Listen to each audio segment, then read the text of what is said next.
우리가 인생에서 가장 큰 결심을 해야 하는 순간은 언제일까요? 학생일 때는 어떤 대학에 진학할까?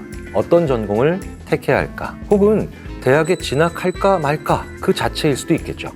성인이 돼서는 그게 평생의 배우자를 선택하는 결혼일 수도 있을 겁니다. 그런데 또 하나 아주 중요한 순간이 있죠. 바로 직업이나 직장을 결정해야 하는 순간입니다. 이런 인생의 큰 결정 뒤에는 엄청난 변화가 따른다는 걸 우리가 이미 알고 있기 때문에 불안함이 따라오죠. 내가 지금 하고 있는 일이 정말 나에게 맞는 걸까요? 지금 공부하는 제 전공이 정말 나한테 맞는 걸까요? 자신의 앞날에 대해서 고민하고 있는 많은 분들을 위해 준비했습니다. 이 직업, 이 직장, 혹은 이 전공이 나에게 맞지 않는 것 같아서 불안한 여러분들의 심리를 읽어드리겠습니다. 안녕하세요. 인지심리학자 김경일입니다. 실제로 저에게 찾아오셔서 지금 하는 일이 정말 저에게 맞는 일일까요? 그건 도대체 어떻게 하면 알 수 있을까요? 질문하는 분들이 많습니다. 대부분의 분들이라면 누구나 당연히 하시는 고민이라고 저도 생각합니다. 실제로 친구분들과 나누는 카톡만 떠올려봐도 그렇지 않나요? 야, 나 이 일 진짜 안 맞는 것 같아. 야, 이런 데 적성이 아니야. 때려쳐야겠어. 나 이거 공부해서 사회 나가서 먹고 살 수 있을까? 이런 소리 한 번도 안 해본 분은 거의 없을 겁니다. 사실 나한테 맞는 적성은 평생 가도 찾기 힘들 가능성이 꽤 높습니다. 적성은 누가 알려주는 것도 아니고, 그리고 단순한 몇 개의 검사로 쉽게 알 수 있는 것도 아니고요. 스스로 알아가야만 하는 거니까요. 그래서 저는 이렇게 말씀드리곤 합니다.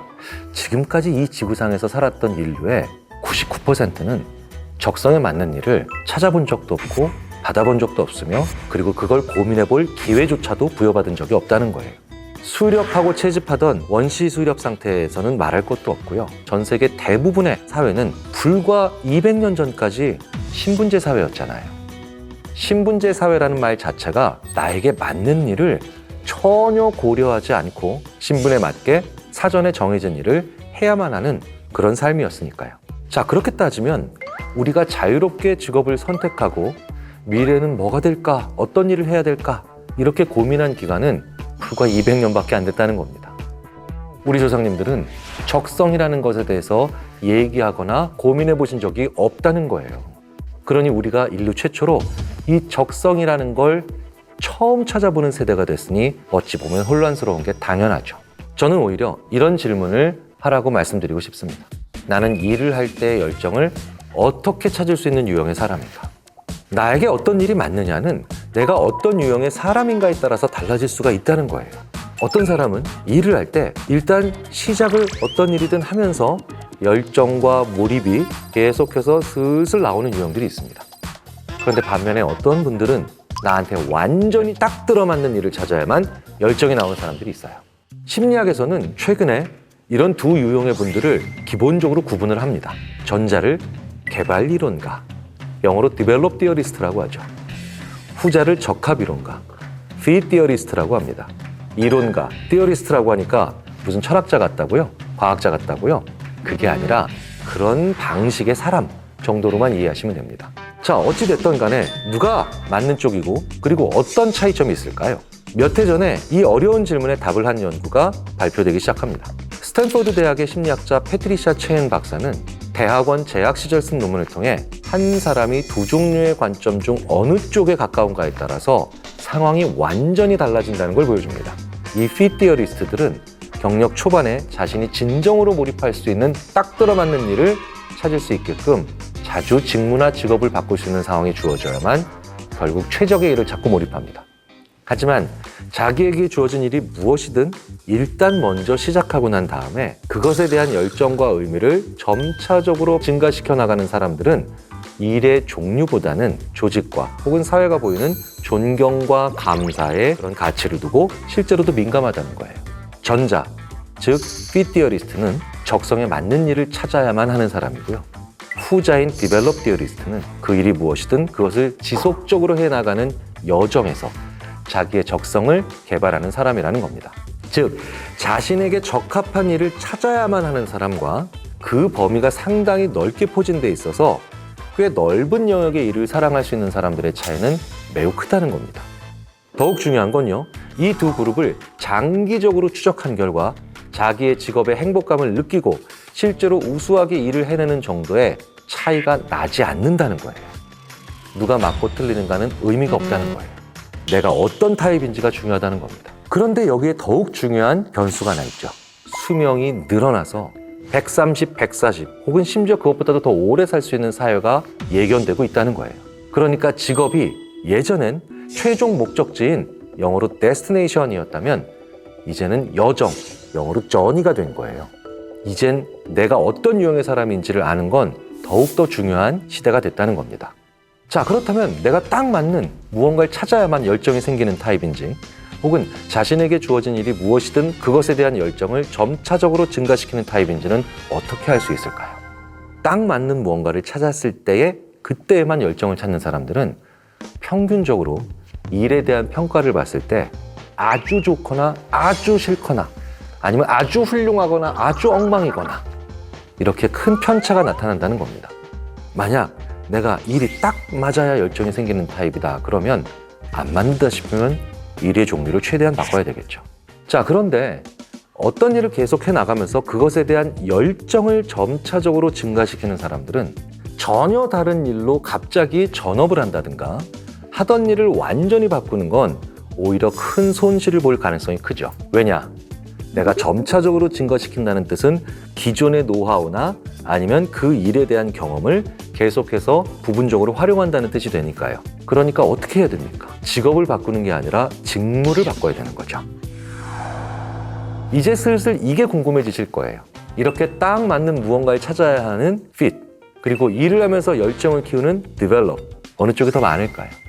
후자, 즉 develop theorist가 훨씬 더 많습니다. 저 같은 경우에도 전형적으로 develop theorist입니다. 그래서 심리학을 해봤는데 상담 심리학이 아니네? 그런데 이쪽에 인지 심리학이 있네? 이런 식으로 왔다는 거죠. 인지 심리학 내에서도 아주 기초적인 지각 혹은 감각 과정보단 그 이후에 벌어지는 판단, 의사결정 이렇게 좀 더 다른 분야가 더 많네? 라고 하면서 저도 계속해서 미세 조정해오면서 여기까지 왔다는 거죠. 그런데 우리는 적성이라는 걸 생각하면 항상 딱 맞는 뭔가를 찾아야 한다는 상상만 한다는 거예요. 그래서 꿈을 찾아 퇴사를 했다라는 많은 분들이 오히려 후회를 하는 경우가 많은 거예요. 하지만 여기서 제가 분명히 말씀드리고 싶은 한 가지가 있습니다. 전체적인 비중으로 봤을 땐 훨씬 적지만 그래도 이 세상에는 꽤 많은 fit theorist들이 존재한다는 거죠. 제가 이 fit과 develop이라고 하는 최근 심리학에서 나온 이런 패러다임 얘기를 저희 아주 절친한 소아청소년 정신과 의사인 유한욱 박사에게 해준 적이 있습니다. 제 얘기를 듣더니 그래 맞아. ADHD로 판정받았던 친구들 중에 꽤 많은 수가 사실은 fit theorist일 수 있다는 그런 통찰을 가지게 됐어 라고 저에게 고마워해 주더군요. 요즘 내가 성인 ADHD일까 고민하는 분들이 주위에 꽤 많으시더라고요. 당신은 상대적으로 소수에 더 해당하는 아주 딱 맞는 일을 해야만 열정을 찾을 수 있는 fit theorist일 수 있다는 거예요. 그러니까 용기 내서 나한테 맞는 일을 계속해서 찾아다니시라고 응원하고 싶습니다. 특정 직업뿐 아니라 일상생활 속에서 내가 무엇을 좋아하는지 잘 모르겠다 할 때 내가 좋아하는 걸 알 수 있는 굉장히 분명한 방법이 하나 있습니다. 결과가 나오든 안 나오든 계속해서 향유하는 거예요. 결과에 상관없이 그 일을 누리고 머무를 수 있는 것 자체의 의미를 가지고 심지어 즐길 수 있다는 거죠. 내가 무슨 일을 하는데 굉장히 오랜 시간을 쓴다. 심지어 결과가 좋지 않았는데도 그 일을 하는데 시간을 많이 쓴다. 그렇다면 일정 부분 여러분들은 그 일을 좋아하고 있는 겁니다. 그렇게 좋아하는 일을 직업으로 가지면 행복해질까요? 답은 yes and no입니다. 그냥 좋아하는 일이 아니라 까탈스럽게 좋아하는 일을 해야 성공과 행복의 확률이 동시에 올라갑니다. 저에게 이런 질문을 하시는 분들이 많이 계십니다. 우리 애는 음악을 다 좋아합니다. 그래서 음악을 시킬까 해요. 그럼 제가 아주 심각한 얼굴로 그러면 음악 시키면 안 됩니다. 아니, 음악을 이렇게 좋아하는데 왜 음악을 하면 안 될까요? 제 예를 한번 들어볼까요? 저는 음식이라면 다 좋아합니다. 심지어 저의 대학 동기들은 경일이가 맛없다고 하면 상한 음식이다 라는 얘기도 해요. 그렇다면 저는 어떤 직업을 가지면 안 될까요? 음식 관련된 직업이죠. 다 좋아하니까요.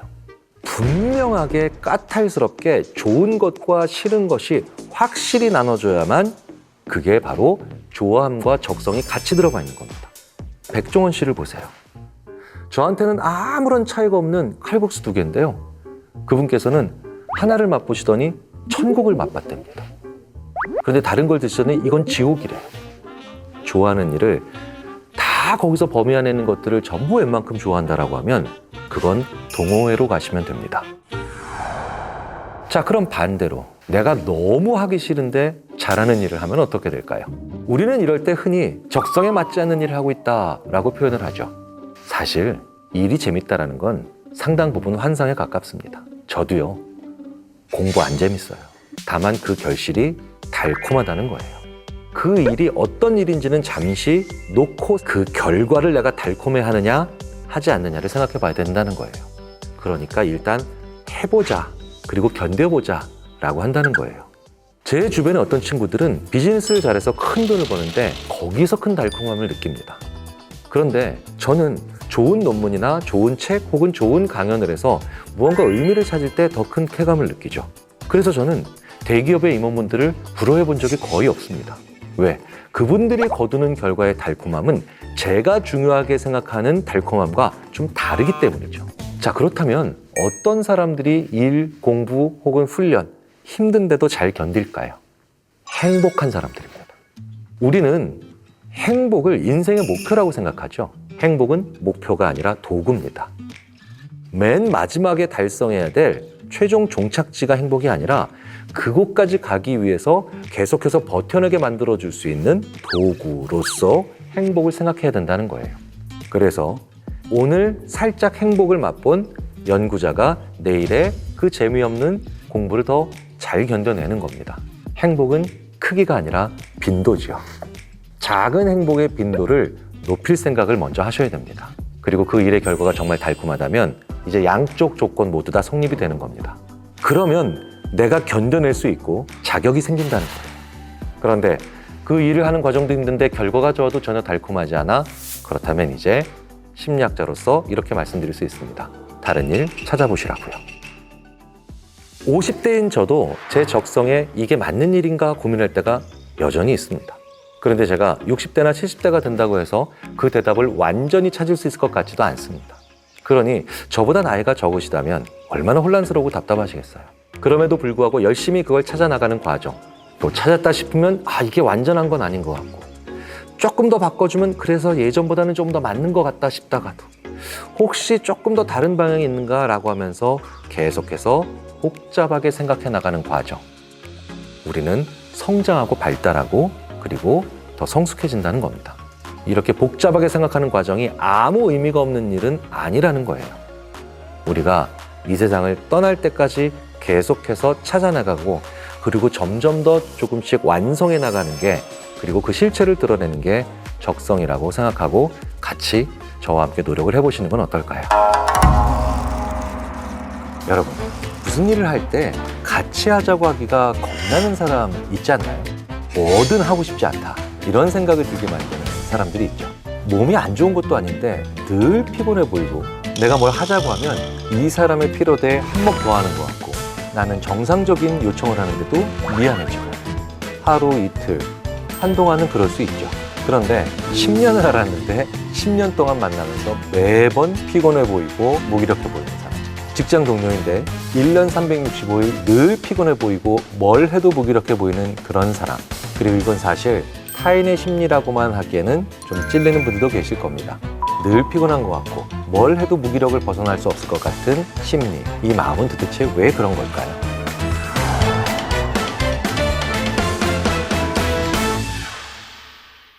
안녕하세요. 타인의 심리 읽어드립니다의 인지심리학자 김경일입니다. 사람은 언제 무기력해진다고 생각하시나요? 기본적으로 내 예상과 결과가 완전히 다를 때 사람들은 순간적으로 무기력감을 느끼게 됩니다. 예를 들어서 내가 노력해도 안 될 때, 혹은 심지어 내가 노력을 안 했는데도 잘 됐을 때, 이렇게 내 의지대로 무언가 움직이지 않게 되면 그런 상황을 자주 겪으면서 사람은 무기력해집니다. 축구 경기를 예로 들어볼까요? 축구 경기에서 똑같이 경기에 져도 공격수는 화를 내고 수비수는 무기력해진다는 얘기를 많이 하게 됩니다. 공격수는 공을 가지고 내 의지대로 대부분 움직입니다. 그런데 수비수는 상대방의 공격 패턴에 따라 혹은 공격 방향에 따라 움직일 수밖에 없게 되거든요. 그러니까 내 의지대로 움직이는 공격수에 비해 수비수는 더 무기력해질 가능성이 높은 겁니다. 어떤 사람이 무기력할까요? 상황적으로 그 사람의 예상대로 안 되는 경우가 너무 많았다는 겁니다. 친구 사이라면 그 친구 얘기는 안 듣고 다른 친구들이 그냥 모임을 결정한다든가 그런 것들이 쌓이게 되면서 그 사람이 무기력해졌을 가능성이 크다는 거죠. 그런데 이런 무기력한 태도를 도구로 쓰는 사람들도 있습니다.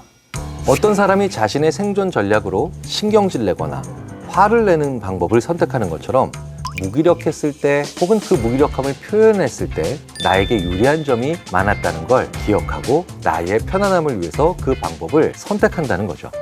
운동선수의 경우 자기가 지쳤다라고 표시를 해야 감독이 바꿔준다거나 직장에서는 내가 지쳤다라는 걸 빨리 표시했을 때 상사가 내 일을 줄여주거나 했을 경우가 바로 여기에 해당한다는 거죠.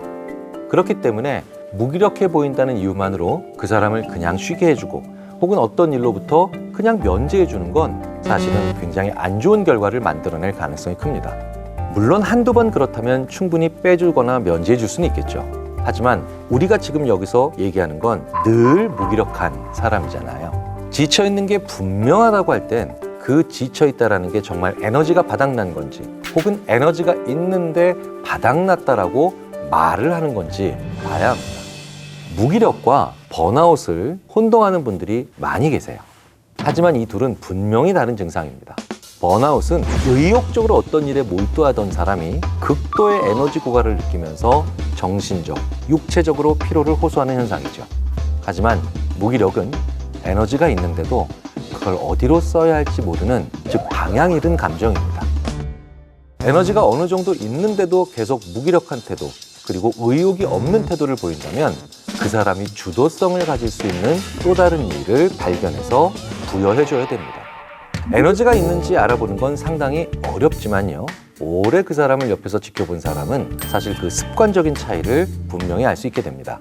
내 친구가 혹은 나의 오랜 동료가 자꾸 무기력한 모습을 보인다면 그 사람을 지금 하고 있는 일에서 완전히 배제시키거나 면제해주는 것이 아니라 그 사람이 자기가 주도성을 가지고 판단하고 결과를 만들어낼 수 있는 다른 일을 시켜주는 게 가장 좋은 방법입니다. 무기력이 무서운 가장 큰 이유는 뭘까요? 전혀 상관없는 일에 그 무기력이 전염될 수 있기 때문입니다. 내가 회사 업무를 보다가도 인터넷에서 무기력한 사람의 사진을 보게 됩니다. 어떤 기사든 아니면 어떤 블로그에 있는 사진이든 그저 타인의 무기력한 모습을 보는 것만으로도 나에게 그 무기력은 전염될 수 있다는 거죠. 그리고 이렇게 직전에 경험한 무기력은 이후 전혀 무관한 일을 하는 데 있어서도 쉽게 전염될 가능성이 크다는 겁니다. 바로 이 연결고리를 열심히 연구한 사람 중에 하나가 네덜란드 호로닝원 대학의 폰터스 린더 교수죠. 이 폰터스 린더 교수는 무관심한 사람의 표정을 실험 참가자들에게 보여줍니다. 그리고 이 참가한 학생들에게 그 다음 여러 종류의 유추 문제를 보여준다는 거죠. 그런데 이 여러 가지 유추 문제들을 굉장히 풀기 싫어하더라는 겁니다. 무관심한 표정을 사전에 보는 것만으로도 학생들은 자기한테 별 동기가 없는 경우 유추 문제를 푸는 일을 거의 하지 않았다는 거예요. 하지만 이렇게 별로 의욕이 없는 친구들이라 하더라도 사전에 적극적인 표정을 봤을 때는 별 관심이 없는 유추 문제를 어느 정도까지는 해내더라는 거죠. 하지만 이미 동기가 있고 열의가 있는 사람들은요, 이렇게 다른 사람들의 무기력한 표정을 보는 것에 거의 영향을 받지 않았습니다. 자, 그렇다면 이런 결론을 내는 것이 가능해지죠. 어떤 조직이든 모임이든 모든 사람이 다 충만한 열정과 동기를 가지고 있지는 않죠. 그러니까 일반적인 상황에서는 무기력은 전염된다는 겁니다. 그리고 당연히 이렇게 전염된 무기력은 일에 대한 몰입, 공부에 대한 집중 다 사라지게 만든다는 거예요. 그런데 우리가 살아가면서 적당히 하면 절대 안 되는 일들이 있죠. 아주 정밀하고 꼼꼼하게 해야 돼서 조금의 흠도 있으면 안 되는 일들이 바로 여기에 해당됩니다. 그런데 이런 일들일수록 우리의 생명 혹은 우리의 안전을 책임지는 일이 대부분이죠. 그래서 사회 전반에 무기력이 퍼지면 당연히 몰입해서 해야 할 것들을 제대로 하지 않으면서 사회적인 대형 참사들이 일어날 가능성도 커진다는 거예요. 실제로 대형 참사를 만들어낸 폭발 사건의 원인이 가스를 안 잠근 행위 때문에 일어나는데 굉장히 많은 분들이 무기력할 때 사소해 보이지만 반드시 해야 되는 행동인 가스를 잠그지 않는다는 거예요.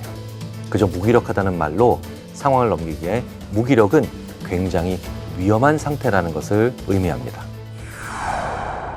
사람을 무기력하게 만드는 또 하나의 원인이 있습니다. 바로 공감 피로라고 하는 거죠.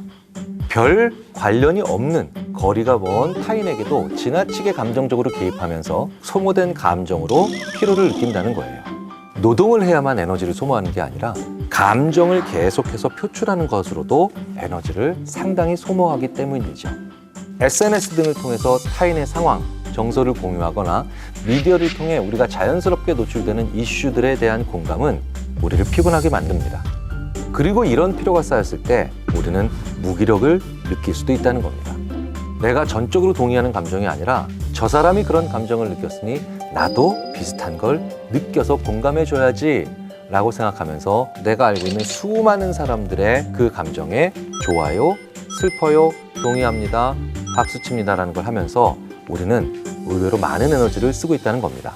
내가 원하는 시점, 원하는 대상, 원하는 방향이 아니라 상대방의 기준에 맞춰서 감정을 느껴야 하니까 이런 일이 계속해서 쌓이다 보면 결국은 무기력해지는 경우가 많아진다는 거예요. 그러니까 공감 때문에 필요하다, 이걸 해결하는 유일한 방법은 나 혼자 있는 시간을 가지는 겁니다. 나에게 이런 말을 하는 사람들도 있죠. SNS를 하면서 잘 나가는 다른 사람들과 못 나가는 내 상황이 너무 비교돼서 무기력해집니다. 그건 준비 안 된 갑작스러운 비교를 했기 때문입니다. 우리가 살면서 비교를 안 할 수는 없습니다. 그런데 어떤 정신적 행위든 육체적 행위와 마찬가지로 준비가 안 된 상태에서 갑자기 하게 되면 마치 몸에 쥐가 나는 것처럼 어떤 마음의 준비도 없이 갑자기 비교를 하게 되면 마음에 쥐가 난 것이고 그리고 그 마음의 쥐를 우리는 최종적으로 무기력하다라고 느낀다는 거예요. 무기력에 대한 이야기가 강의 주제로 나오면 제 주변 사람이 무기력해 보이는데 어떻게 하면 제가 도와줄 수 있을까요? 라는 질문을 참 많이 받습니다. 그런데 제가 이때 꼭 드리는 말씀이 있죠. 그 말부터 고치시라는 겁니다. 내 가족이나 친구가 늘 무기력해 보인다. 그러니까 내가 쉬게 해줘야지 라고 하는 건 좋은 방법이 아닐 가능성이 크다는 거예요. 우리가 무기력해지면 같이 동반되는 현상이 나의 존재의 의미를 잃어버린다는 겁니다. 그런데 내 존재의 의미를 찾을 수 있는 가장 좋은 방법은 내가 누군가를 도울 수 있을 때입니다. 그렇기 때문에 그 사람이 무기력하다면 그 사람이 나를 도울 수 있는 작은 것들을 함께 고민해보고 찾아보는 건 굉장히 좋은 방법이 된다는 거죠. 제가 학창시절에 체구가 굉장히 작은 친구가 있었습니다. 그리고 그 친구는 제가 말씀드리는 이런 무기력을 경험하고 있었죠. 그런데 그 친구의 작은 손만이 들어가서 물건을 찾을 수 있는 문틈에 낀 것들을 꺼내달라고 부탁을 했는데 그 친구가 30년이 지난 지금도 저에게 그걸 꺼내줬던 기억을 아직도 하고 있더군요. 굉장히 무기력해졌던 자기의 모습을 계속해서 느끼고 실망하고 있었던 순간에 자기의 작은 손 하나로 친구를 위기에서 혹은 곤란함에서 빼줬던 기억으로 그 친구는 약간의 웃음을 지을 수 있었고 그 순간부터 자기가 무기력에서 빠져나올 수 있는 계기가 되었다라고 했던 거죠. 저는 조금도 기억이 나지 않는 에피소드였습니다. 조금도 의미 없는 작은 행동일 것 같았지만 그 친구는 30년이 지났는데도 기억하고 있더라는 거죠. 그 친구에겐 의미 있는 순간이었기 때문입니다. 그리고 이렇게 작고 사소한 것들이 내 주변 사람을 무기력에서 빠져나올 수 있게 한다는 겁니다. 그래서 저는 무기력해 보이는 제 주위에 있는 분들께 살짝 그 사람 마음대로 할 수 있는 여지를 줍니다. 너무 많은 걸 주면 오히려 부담스러우니까요. 오늘 너 뭐 먹고 싶어? 어디서 점심 먹을까? 그럴 때 아무거나 드시죠 라고 하면 그 사람에게 감당하지 못할 정도로 많은 여지를 준 겁니다. 그럴 땐 이렇게 좁혀서 바꿔줄 수가 있죠. 오늘 점심은 김치찌개 먹으러 갈까? 그런데 저기 우회전에서 가면 있는 A 김치찌개 집이 더 좋니? 아니면 좌회전에서 가면 되는 B 김치찌개 집이 더 좋아? 이 정도가 되면 그 친구가 감당할 수 있는 고민이 되고 주도권을 가질 수 있는 좁혀진 선택의 문제가 될 수도 있겠죠. 이렇게 어떤 사람이 무기력하다면 그 사람이 감당할 수 있는 결정의 크기 혹은 생각의 사이즈를 알아내서 그걸 같이 해봄으로써 조금씩 그 무기력감으로부터 빠져나올 수 있는, 즉 주도성을 회복할 수 있는 과정을 거칠 수도 있습니다.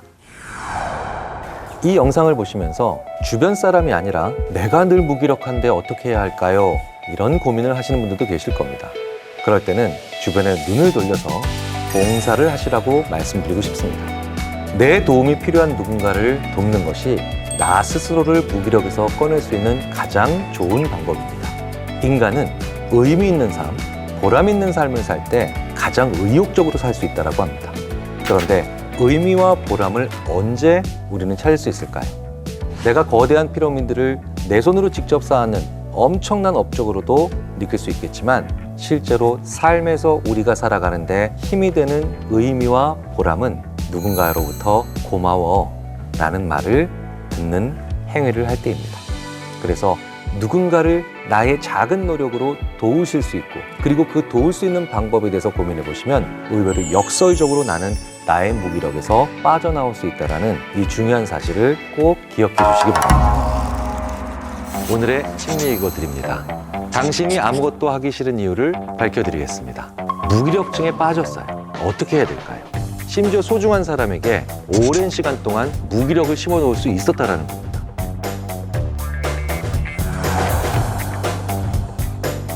무기력. 푹 쉬는데도 아무것도 하고 싶지가 않아요.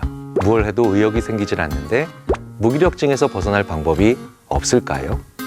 우리는 언제 무기력해질까요? 번아웃과 무기력증, 이것을 구분하면 금방 답이 나옵니다. 무언가라도 할 수 있는 에너지가 조금도 남아있지 않는 상태가 바로 번아웃이에요. 무기력증은 무엇이 다를까요? 바로 에너지는 있는데 쓰지를 못하고 있을 때입니다. 지금 해야 되는 건 시험 공부인데 유튜브를 보고 있거나 게임을 하고 있다. 이건 나의 에너지가 완전히 바닥난 게 아니라 어디에 쓸 수 있는가를 모르고 있으니 의미 없는 일들을 하고 있을 때 우리가 느끼는 게 바로 빈둥빈둥, 허송세월. 아, 나 요즘 무기력증에 빠졌나 봐. 잘못된 방향의 의미 없는 일을 하기 때문에 결과적으로 느끼는 것이 무기력하다. 그런데 의미는 다음 일을 할 수 있는 동력이 되기도 합니다. 나 이거 왜 싫을까? 나 이거 왜 좋아할까? 나 이거 왜 바꾸려고 할까? 왜 지금 하려고 할까? 내가 무슨 이유로 이걸 하는지에 대해서 계속해서 돌아봐야 된다는 거예요. 예를 들어 볼까요? 자동차를 타는데요. 자동차의 상태는 아직 아무런 문제가 없는데 자동차의 시트가 닳아서 해졌어요. 벌써 보기 싫은 어떤 느낌이 납니다. 자동차에 대해서 늘 얘기를 하고 자동차의 의미를 잘 아는 사람들은 그 시트에 집중하겠죠. 시트를 바꾸거나 혹은 관리할 수 있는 전문 업체를 가겠죠. 그런데 자동차를 잘 모르는 사람은 시트 때문에 자동차가 싫어집니다. 시트에 대한 생각이 자동차 전체에 대한 호감도에 반영되면서 차를 바꾸겠다고 하는 엄청난 생각으로 빠져들겠죠. 이 삶이 계속 반복된다면 어떤 사람들이 더 무기력증에 많이 빠지겠냐는 거예요. 어떻게 해도 좋은 결과가 안 일어난다라는 생각을 하는, 나를 믿을 수 없는 그런 사람들이 결국 무기력증에 더 잘 빠진다. 그렇기 때문에 가장 중요한 건 이 일이 나에게 어떠한 의미가 있는지를 스스로에게 질문을 하는 겁니다. 의미 없는 일을 과감히 포기하는 것, 집착하지 않는 것, 무엇보다도 중요합니다. 그러니까 나를 일순간에 무기력하게 만드는 방법은 내가 지금까지 해왔던 긴 일들을 의미 없게 만드는 겁니다. 이렇게 얘기하는 거죠. 지금까지 이거 한 거야? 이게 다야? 쓸데없는 짓 하지 마. 더 중요한 건 쓸데없는 짓 하지 마 라는 말은 악의 없이도 할 수 있는 얘기들이라는 거예요. 다른 사람에게, 심지어 소중한 사람에게 오랜 시간 동안 무기력을 심어 놓을 수 있었다는 겁니다. 우리 스스로가 악의 없이 악한 말을 하지 않았는가를 고민해 볼 필요가 있다는 겁니다. 자, 그렇다면 왜 이런 사람들은 나를 무기력증에 빠지게 할까요? 내가 공들여 해왔던 걸 한 번에 바꿔버리는 사람이기 때문입니다. 그런데 팬데믹 시대에는 이런 걸 자주 느낄 수밖에 없다는 거예요. 나는 매일 손을 씻고 다른 사람들에게 피해를 주지 않기 위해서 공을 들이죠. 그런데 여전히 확진자의 수가 올라간다든가 나는 무기력해지죠. 내가 지금까지 해왔던 나의 모든 과정이 결과를 만들어내지 못하니까요. 자, 그러니 개인의 노력이 어떤 변화를 만들어낼 수 있는가 숫자로 보여주는 것은 그 무엇보다도 중요합니다. 예를 들어서 개인 위생을 잘 지켰을 때 몇 명의 사람을 어느 정도에 막아낼 수 있느냐. 가끔은 이런 것들을 보기도 합니다. 바로 계단인데 이것 자체가 바로 뭡니까? 나의 하나하나의 작은 노력들을 정확하게 의미 있는 것으로 만들어주는 정보이기 때문에 조금 더 힘을 내서 엘리베이터보다는 계단을 올라갈 의미를 만들어준다는 거예요.